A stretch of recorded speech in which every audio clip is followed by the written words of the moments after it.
Tisa.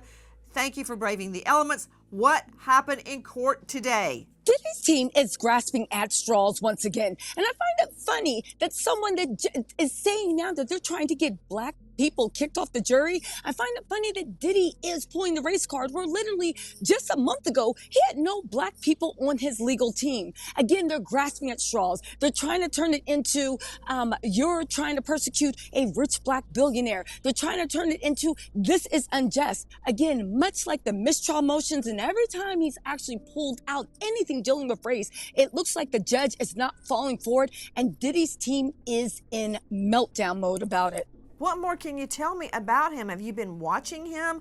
Has he done anything unusual? And I'm very curious about how this has bubbled up. How does the state know he has had a, quote, lack of candor? I think we all know what that means. Where's this coming from?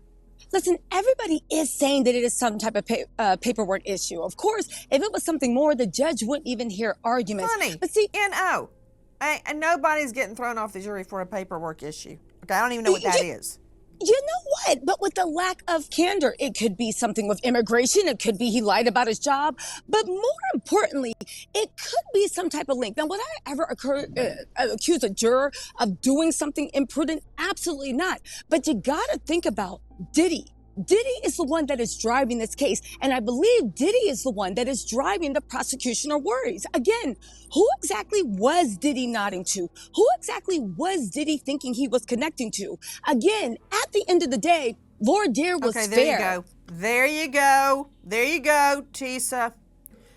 Was this the juror, juror number 6, with whom Sean Combs is connecting? Okay?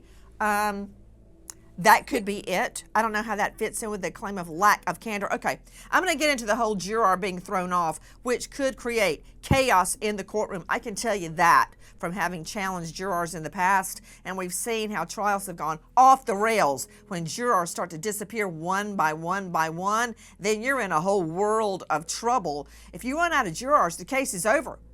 Combs is allowed 12 jurors, impartial jurors, his peers, and if he doesn't get 12, it gets down to 11, it's over. It's a mistrial. That's what we're talking about. The other problem is if there's anything done incorrectly or inappropriately with taking this juror off, you have reversible error.